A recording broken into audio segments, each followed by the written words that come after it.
Kan ada teori begini dari pemahaman kita bahwa khairun nas anfa'uhum linnas. Ya, betul. Sebaik-baik manusia adalah yang paling bermanfaat bagi manusia yang lain. Terus? Dan tidak ada satu pekerjaan yang paling bisa memberikan manfaat ke banyak orang itu kecuali pemimpin. Iya, betul. Yang kedua, hadis juga disebutkan ini, kullukum ra'in wa kullukum mas'ulun an ra'iyati. Yang ketiga, dari hadis juga disebutkan bahwa sabatun yajilhu yang malazilla illa jilhu. Yang pertama apa? Imamun adil. Imam yang adil, pemimpin. Iya. Sabatun yajilhu, yang 7 golongan yang akan diberikan naungan, mana tiada naungan. Yang pertama, imam yang adil. Imam yang adil. Baru secara praktek teori memang kita lihat. Kita lihat siapa sahabat yang paling utama setelah Rasulullah. Abu Bakar ya? Pasti disebutkan Abu Bakar. Iya. Habis Abu Bakar siapa? Umar nih? Umar bin Khattab. Habis Umar siapa? Utsman. Dari mana kita identifikasi 3 ini? Pemimpin mereka rata-rata. Pemimpin kan? Iya, betul. Abu Bakar pemimpin di kabilahnya kan? Petinggi-petinggi di kabilahnya, betul. Iya. Makanya saya agak condong begitu karena dari landasan teori begitu. Jadi saya sampai terbawa jauh ke sana. Kalau misalnya kita diberikan doa, siapa itu yang katakan diberikan doa? Umar bin Khattab ya? Atau ulama dikatakan Rasulullah? Dia bilang kalau seandainya ada satu doa yang paling mustajab kepada siapa? Kepada pemimpin. Doakan untuk pemimpin. Betul. Karena pengaruhnya itu besar. Iya, pengaruhnya besar. 10 yang dimaksud ini pemimpin semua nih. 10 yang di zaman pemimpin ini. Abdurrahman bin Auf. Iya. Sa'ad bin Abu Waqqas, Abu Ubaidah bin Jarrah. Kemudian yang 10 itu semua pemimpin. Berarti harusnya kita sebagai, misalnya saya sebagai orang awam, mengurangilah untuk menjelek-jelekan pemimpin. Fokus untuk memperbanyak berdoa untuk mereka, mendoakan mereka yang menjadi setelah yang memberikan keputusan yang adil dan bermanfaat untuk banyak orang. Karena sekarang itu kita namanya kita manusia kan, kita biasa mengesampingkan itu doa. Karena ketika kita berdoa terus tidak dikabulkan, kita berdoa tidak dikabulkan, ini kita menyerah. kita mengesampingkan doaku tidak dikabulkan misalnya. Kita tidak bersabar begitu ya dengan apa yang kita lakukan. Itu salah satunya tadi yang saya bilang tadi, tadabbur Al-Quran. Baru menjadikan Al-Quran pedoman hidup. Kita kan terlalu fokus dengan ini sehingga kita lupa tadabburi Al-Quran, menjadikan Al-Quran itu pedoman hidup. Kalau kita jadikan Al-Quran pedoman hidup kan kita lihat bagaimana kisah sahabat misalnya Nabi Yusuf ketika ayahnya berdoa untuk menjadikan anak keturunannya jadi nabi atau Nabi Ibrahim. Waja'alna lil muttaqina imama, kemudian Rabbi habli minas sholihin. Rabbana hablana min azwajina wa dzurriyyatina qurrata a'yun waj'alna. Aduh ya Allah. Itu kalau yang jomblo-jomblo itu jadi doa wajib bagi mereka. Ya Allah. Rabbana hablana. Tapi kan kita lupa baca utuh bagaimana cerita itu. Saya sekarang itu sampai satu kesimpulan nih. Karena kan yang jadi problem itu kan orang ketika berdoa dia tidak bersabar kan? Dia tidak bersabar. Dia maunya doanya itu dikabulkan dengan cepat. Sementara dia tidak tahu bahwa dirinya apakah dia sudah termasuk orang-orang yang mengikuti apa yang Allah perintahkan, menjauhi apa yang Allah larang misalnya kan. Dia tidak menyadari itu. Dia tidak mencari tahu tentang dirinya kenapa doanya tidak dikabulkan. Supaya saya pribadi supaya saya tidak jatuh pada istilahnya tidak bersabar dalam berdoa. Jadi di mindset itu pokoknya cukup dengan saya bisa berdoa saja, saya sudah senang kayak gitu. Nah, entah maksudnya saya sudah pasar gitu, apakah Allah akan kabulkan atau tidak, itu urusan belakangan. Dan memang kan keinginan kita ketika berdoa itu kan pasti ingin dikabulkan ya. Nah, tetapi supaya saya bisa bersabar dengan itu, yang penting saya berdoa saja. Saya sudah senang gitu. Karena banyak orang di luar sana itu, jangankan berdoa, sholat saja sudah tidak ini kan. Mereka berdoa hanya pada saat dikasih kesulitan saja. Nah, jadi saya usahakan diri itu, yang penting berdoa begitu. Entah mau diterima atau tidak itu, yang penting bisa berdoa saja itu sudah kesyukuran yang luar biasa. Nah, itu yang Itu katanya Gus Bah itu. begitu. Jika dikasih kesempatan untuk berdoa itu saja sudah luar biasa.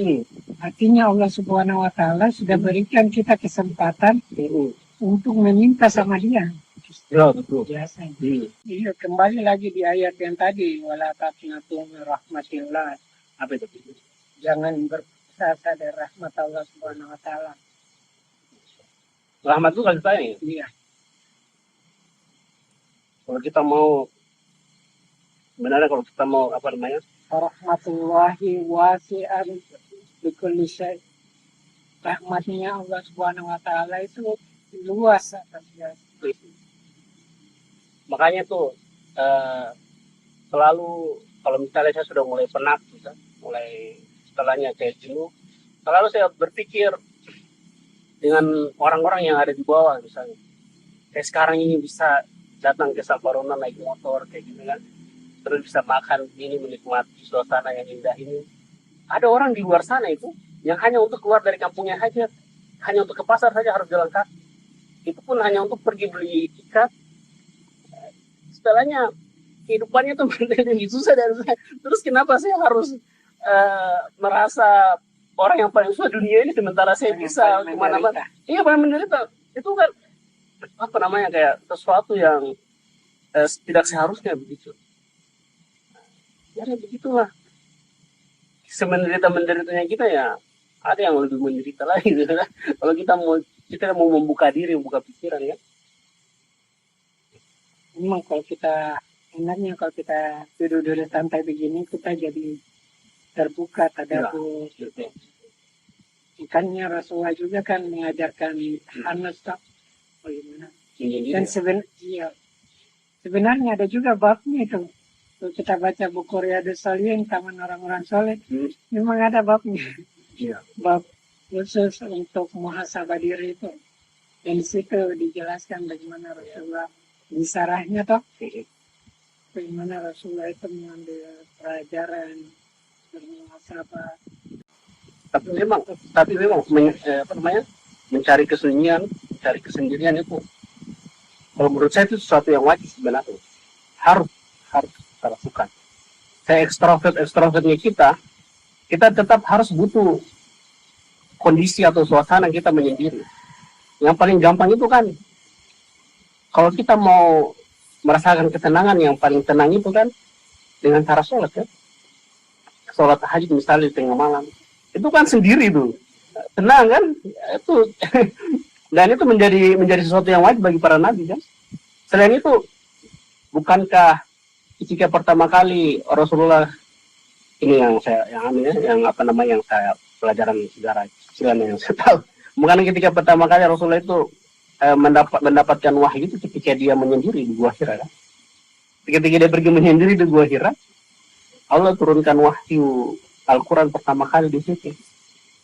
Makanya ada itu prosesnya kan memang berapa lama tinggal menyendiri sampai turun wahyu, jadi bukan satu kali tiba-tiba pergi di gua langsung.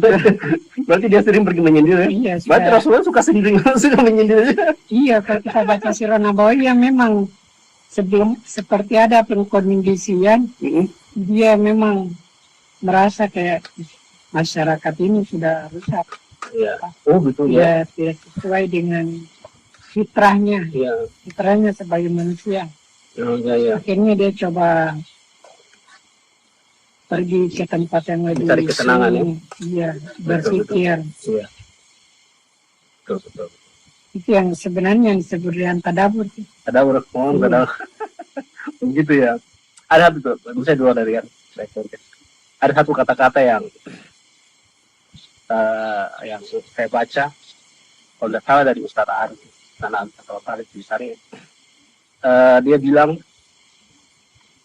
kita itu semua tuh, maksudnya kita ini pernah menjadi benih yang gagal tumbuh di hati orang lain. Oleh karena itu, salah satu skill yang harus kita pelajari dan kita kuasai itu skill menyendiri. Jadi istilahnya menyendiri itu kan dia misalnya kayak mengunjungi, kan ulama-ulama juga besar kayak Ibnu Qayyim ya sebutkan, ketika kau ingin merefresh atau mencari menyegarkan pikiranmu, salah satu obatnya itu dengan melihat air terjun, kemudian melihat yang hijau-hijau, salah satunya melihat pepohonan.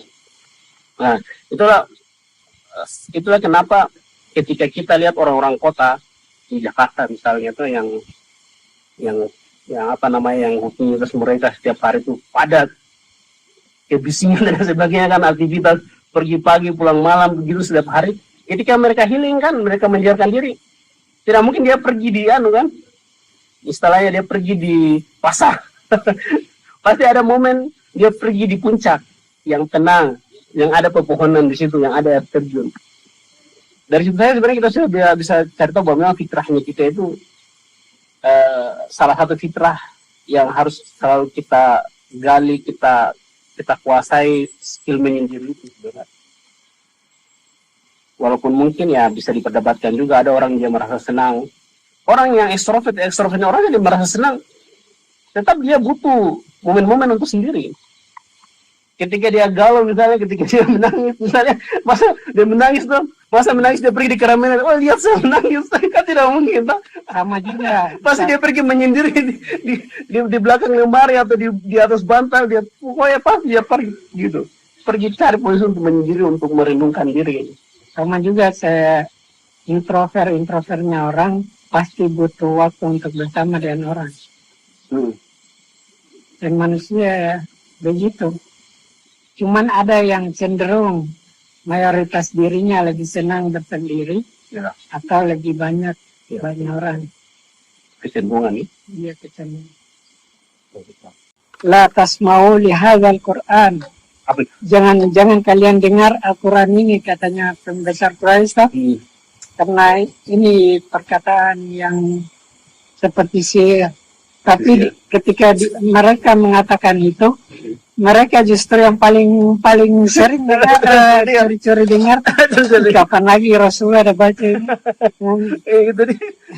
Saking anunya itu mujizatnya Al-Quran. Artinya bahkan orang yang paling menentang pun itu terkena juga dengan ini. Luar biasanya Al-Quran. Betul. Nah, dan saya rasakan sendiri. Apalagi yang kita bilang walaupun jelek, walaupun bahkan kita aja yang tidak tahu artinya. Orang tidak tahu artinya, orang yang tidak bisa bicara, orang yang tidak bisa mendengar. Pokoknya apapun yang berkaitan dengan Al-Quran itu, betul, dia pasti terpengaruh. Betul. Atau memang karena ini ya, atau karena memang karena kita sudah terpatri dalam dirinya kita bahwa Al-Quran itu adalah kitab suci, sehingga ketika kita mendengarkannya misalnya kayak ada sesuatu yang membekas dan sudah terbiasa dengarkan. Tapi kayaknya kalau kita lihat dari media-media sosial itu banyak juga di luar sana orang yang istilahnya tidak pernah mengenal Islam, tidak mengenal Islam, jauh dari tidak terpapar terkait bacaan Al-Quran. Ketika dia mendengarkan itu kayak sesuatu yang berbeda. Jadi memang ada kasus-kasus yang terjadi. Kayak dia merasa ya tenang. Kan tadi kita ceritakan kan orang kafir Quraisy yang paling benci. Dia tidak beriman. Mereka kan tapi mereka kan tahu bahasa Arab. Tahu bahasa. Itu bedanya dengan kita kan. Oh iya, ada satu ini ada orang Jepang, ada orang Amerika. Ada satu orang Meksiko. Pokoknya satu orang Meksiko. Baru-baru ini ada kisahnya saya baca. Dia itu, dan belum lama ini dia lulus dari Universitas Islam Madinah. Dan setelah lulusnya dia akan kembali ke Amerika. Dia orang Meksiko. Kasih tidak cara untuk membaca Al-Quran tidak. Tapi ketika dia melihat orang Islam berwudu menafsirkan Al-Quran, kayak ada sesuatu yang berbeda yang dirasakan. Akhirnya dia tertarik. Dan luar biasanya nih Ustadz ini, maksudnya saya ini kan, dia daftar di Universitas Islam Madinah dalam kondisi dia tidak tahu membaca Al-Quran, dia tidak tahu bahasa Arab. Nanti tiba di Madinah tuh pas penyesuaian tuh disuruh baca Al-Quran, dia tidak tahu. Nanti di sana baru belajar. Makanya orang tadi bilang memang butuh 2 tahun untuk penyelesaian tuh, dia butuh 4 tahun aja untuk penyelesaian. Ini kisah nyata. Siapa namanya Ustaz?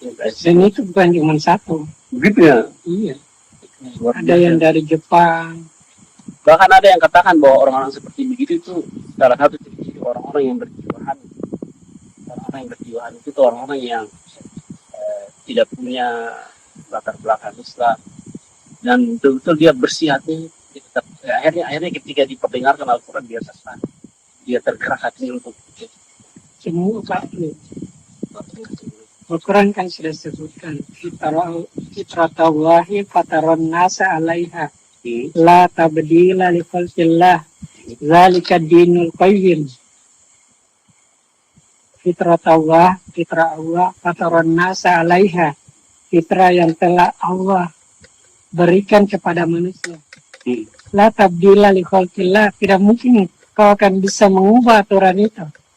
Zalika dinul qayyim, itulah ketetapan yang Allah Subhanahu wa taala sudah berikan. Luar biasa sekali. Mas, kalau kita beri Allah ini kita kan kayak maksudnya Allah ini sebenarnya sudah siapkan semua. Tapi kadang-kadang ini kayak ayat ini seolah kita baru dengar lagi, padahal mungkin sering kita lewatin. Cuman kan ada misalnya yang jadi problem itu ketika ini orang kan konsep dasarnya itu ketika dia melakukan sesuatu yang tidak normal itu bisa saja itu dia cari perhatian kayak gitu, karena ada keinginan yang tidak terpuaskan sehingga dia cari perhatian, dan cari perhatian yang selama ini dianggap berhasil itu dengan cara dia kasih ketegangan di kerasukan dan sebagainya. Itu kan konsep dasar dan naluri itu sudah kita pelajari sejak kecil. Lihat itu anak-anak kalau dia tantrum misalnya berarti lagi cari perhatian nih.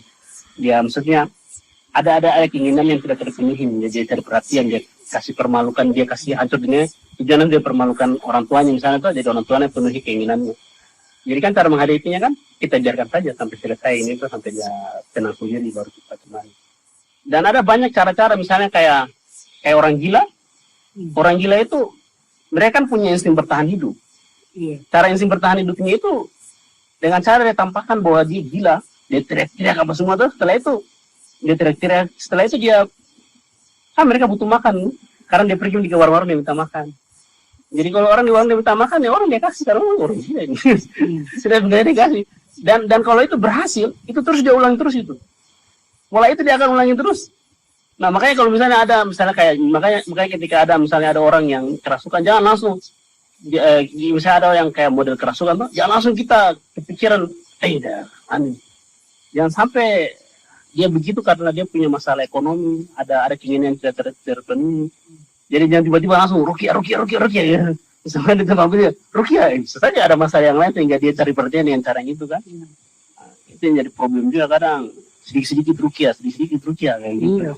Itu jadi problem juga. Ternyata banyak aspek, ya begitulah. Kompleks, tidak tahu juga. Coba ketika kau menyendiri misalnya di depan Anda atau di hutan atau di mana, coba kau perhatikan ini tuh, perhatikan bulan. Perhatikan bulan, amati langit, perhatikan bulan. Dan renungkan itu. Bulan yang kau pandangi saat itu adalah bulan yang dipandangi juga oleh Rasulullah pada saat ini. Jadi kalau kita mau membangkitkan kembali kecintaan kita kepada Nabi itu, salah satunya itu pergi di pinggir laut atau di hutan atau di mana, terus pandangi bulan. Dan bayangkan itu bahwa ini bulan dulu ini yang dipandangi juga sama Rasulullah. Dan masih ada jejaknya sampai sekarang, kita masih bisa juga pandangi. Oh iya gitu dia. Luar biasa. Jadi kalau kita lagi kangen, misalnya kangen sama Rasulullah misalnya. Nah, sama itu juga bisa juga kita jadikan itu misalnya kayak momen-momen tuh. Saya sama teman, atau sama keluarga, sama anak. Ajak mereka untuk ke hutan atau ke pinggir laut pada malam hari. Terus sama-sama pandangi bulan. Cerita terkait bulan itu. Jadi memori itu tuh nanti di kemudian hari. Itu bisa jadi sesuatu yang mengingatkan kita masih momen-momen pada saat ini. Jadi ketika dia memandangi bulan, yang momen-momen yang kebersamaan memandangi bulan sama-sama itu akan muncul dengan sendirinya. Karena bulan itu kan dia tidak akan hilang di tengok. Bulan itu akan hilang itu sudah kiamat kan. Dia selalu ada. Karena buat juga ini kata-kata. Pandanglah bulan itu karena dan renungkan bahwa bulan itu juga yang dulunya dipandangi oleh Rasulullah SAW. Bulan itu juga yang dilihat oleh Rasulullah kayak ingin menentukan kapan masuk puasa, kapan masuk itu.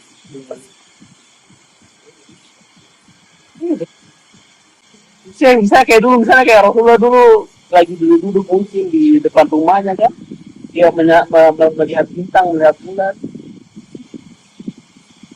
Itu bulan yang sama dengan kalian sekarang. Tidak ada yang berubah. Itu bacaan tadabbur.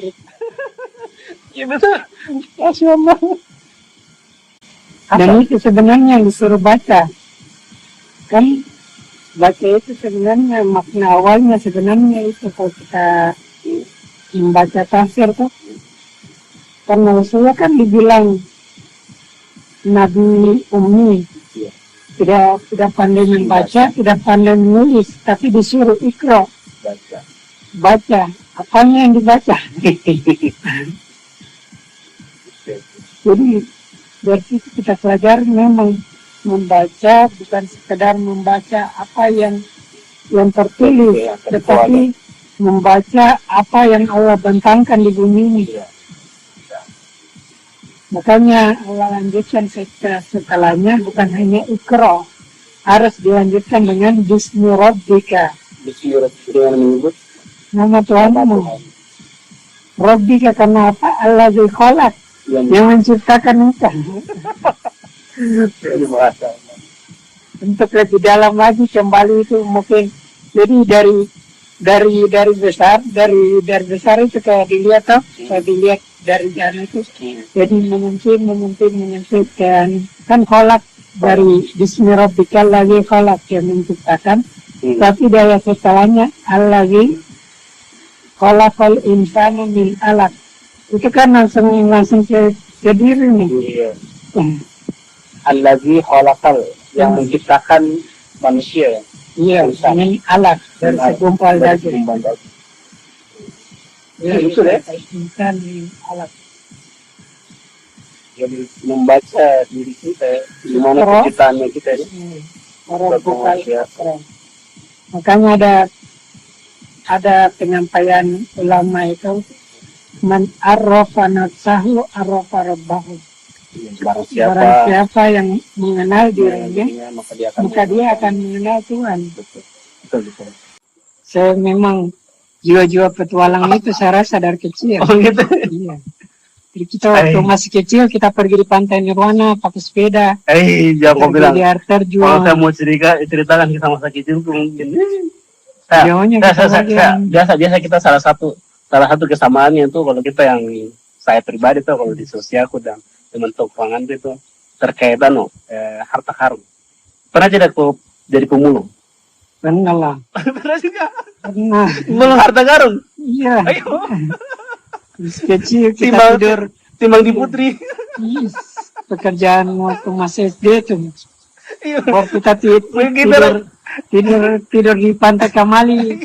Karena tidur dia pakai baju. Tidak pernah saya kalau itu.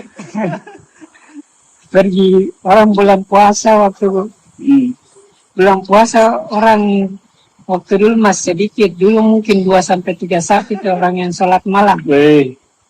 Kita pergi terus, kita pergi cari Lailatul Qadar. Lailatul Qadar itu diartikan laki-laki yang tua, rambutnya sudah putih. Oh iya nih. Kalau lihat ini, jadi siapkan nih. Jadi di malam Lailatul Qadar itu semua dikabulkan doa-doamu. Kita ini semua sudah resmi. Apa yang kau ingin? Saya mau sepeda. Sampai segitu ya deh. Kalau kita dapat ini, saya sudah resmi nih. Saya sepeda yang bagus dan BMW. BMW betul. Karena dulu kan pas pergi jalan pakai sepeda tuh. Iya, BMW Polygon. Saya itu. Kalau bukan BMW Polygon lah. Yang paling anu. Saya itu sementara. Kalau saya pemulung, Jadi kalau sudah mulai jam-jam 2, dan sudah mulai sholat, sudah mulai tengah malam, sudah jamnya nih. Jam Keliling-keliling. Masjid Raya, kita keliling di Batara Guru, di atas, di bagian Pantai Kamali, di Jembatan Beli. kalau itu Kita cari tuh orang tua itu. mengejar orang tua yang berjubah putih. Lailatul Qadar. Siapa yang kasih tau kalian itu Lailatul Qadar itu orang tua? Orang tua lah. Bisa kita disesatkan. Ya Allah. Mau dijelaskan juga sama Ustadz tuh. Sampai sekarang itu dijelaskan. Ustadz Pokoknya ada lah gitu, pokoknya Kiai ada. Sobirin. Tapi dia jelaskan sampai ini. Dia bilang dulu kita anak-anak begini tuh. Oh dia maksudnya Tapi saya rasa kayaknya tidak ada anak-anak yang sekarang sampai modelnya kayak kita dulu. Mau cari-cari orang tua yang jelas. kalau saya dulu tuh kalau untuk Lailatul Qadar sih tidak. Karena memang di kanan Sampai begitu. yang terasa betul, yang pasti semua orang kayaknya di angkatan itu rasakan jadi pemulung. Jadi kita pergi cari aluminium, cari kabel-kabel, Aluminium, cari besi, kuningan, botol, plastik, botol anggur, topi miring. Habis itu kita pergi jual di Putri. Habis hasil jualnya itu biasa kita belikan kardus, belikan gula-gula, pakai ote, kemudian siram. disiram. Terus kita sewa sepeda untuk pergi jalan-jalan. Main PS, Kalau saya tidak terlalu main PS ya. film-film. Kalau zaman sekarang Biliar. kayaknya sudah saya tidak beda juga. Dan sekarang sudah beda sekarang. Sekarang beda. Main drambol. Jarang tuh kalau lihat anak-anak kecil yang tuh. Anak kecil yang memulung tuh. Iya sekarang bedanya anak kecil minta-minta. Yang sekarang Jaga justru parkir. ini Mereka ada yang memang fokus di situ saja, pemulung saya begitu. saya jarang lihat anak kecil memulung. Iya, maksudnya orang yang memang kayak seperti pekerjaannya gitu ya, sudah jadi seperti pekerjaannya. Di kota Haji itu Tapi kalau anak-anak secara umum cara ini ini kita mungkin karena untuk cari uang dulu ya. Sebenarnya sih, misalnya saya kan orang hampir tua. rata tuh. Artinya maksudnya Lingkungan. Iya, artinya walaupun bukan kita pekerjaannya itu atau kita pedagang, tapi kita kerjakan itu tuh. Kita happy gitu. Happy kayak dia bukan istilahnya bukan pekerjaan, kayak untuk happy saja.